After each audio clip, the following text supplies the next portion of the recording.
Now, the graphics and the anime style may not be for everyone, but if you manage to like put that aside and just focus on the gameplay, like trust me, this is definitely worth it.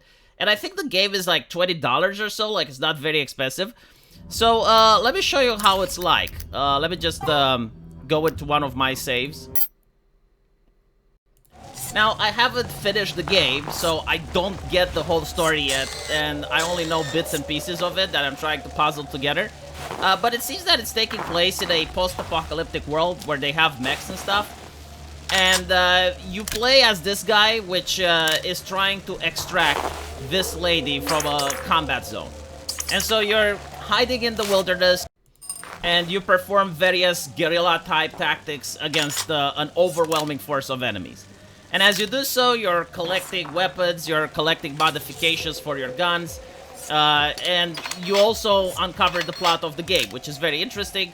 It seems that this girl has certain powers and abilities, and she was experimented on by the enemy, which is why the enemy wants to get her back.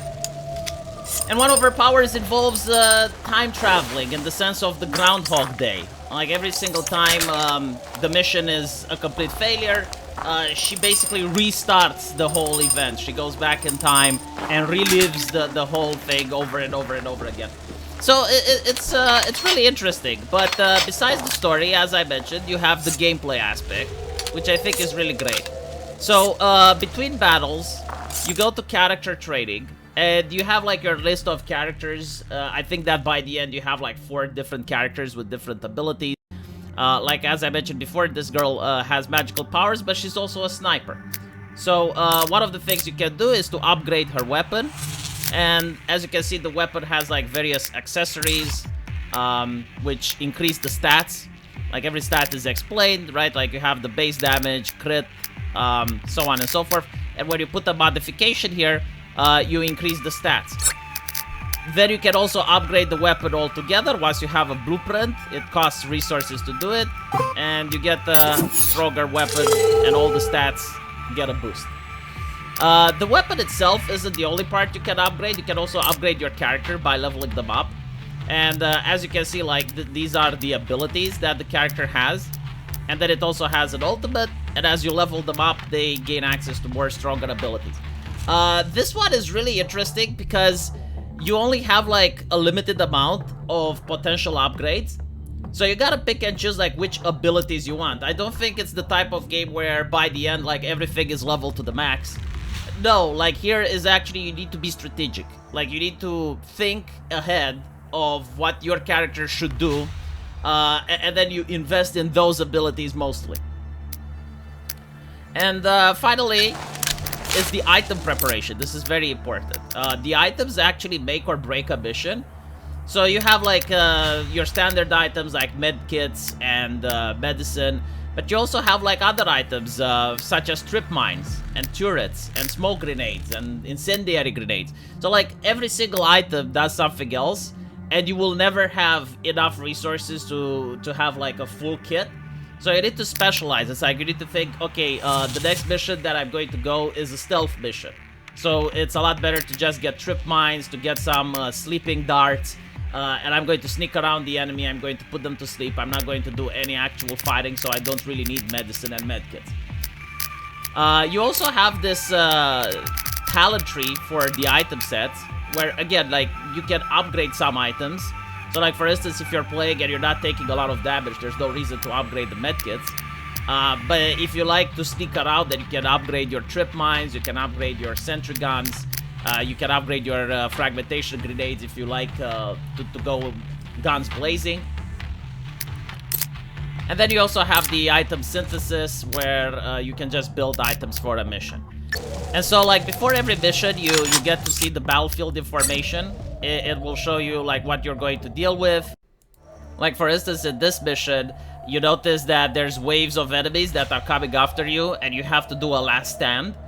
And so there's not going to be any sneaking around, which means that getting items that benefit stealth isn't recommended. Instead, you want to get items that increase your survivabilities. You want to get a lot of med kits, you want to get a lot of grenades, smoke grenades, stuff like that. Now, the interesting part is that all the missions are different, and all the missions have a certain gimmick to them. Like in this one, at some point, there's a guy with a rocket launcher that always targets the mysterious girl. And she has like an AoE zone around her, and she has to move. And you can actually use this, like if you stand close to other soldiers and you end your turn like that, when the guy with the rocket launcher targets you, he's also going to do damage against those soldiers. Now, when you look at the battlefield, there's also a lot of stuff that is interactable. Like, for instance, this oil drum. If you shoot it, it does a AoE explosion and it takes out the enemies around. These types of towers, they illuminate the area so you can't sneak around them. And then it's also the way the environment works. Like if you sit in a house, you get, as you can see in the lower right corner here, you get plus 30 to your evasion, so like the enemies have a higher chance on missing. If you look at the forest, it actually decreases your chance to hit, but it also increases your evasion. And it also costs more to move through forest terrain than to move through normal flat terrain. And like, if you hover the mouse, you're basically going to see that certain places like these ones, the rocky ground, actually decreases your evasion. So if you sit on rocky ground, if you end your turn here, you're almost guaranteed to get hit. And so once you look at how the battle is like and what your characters are going to be upgraded, you can start the mission.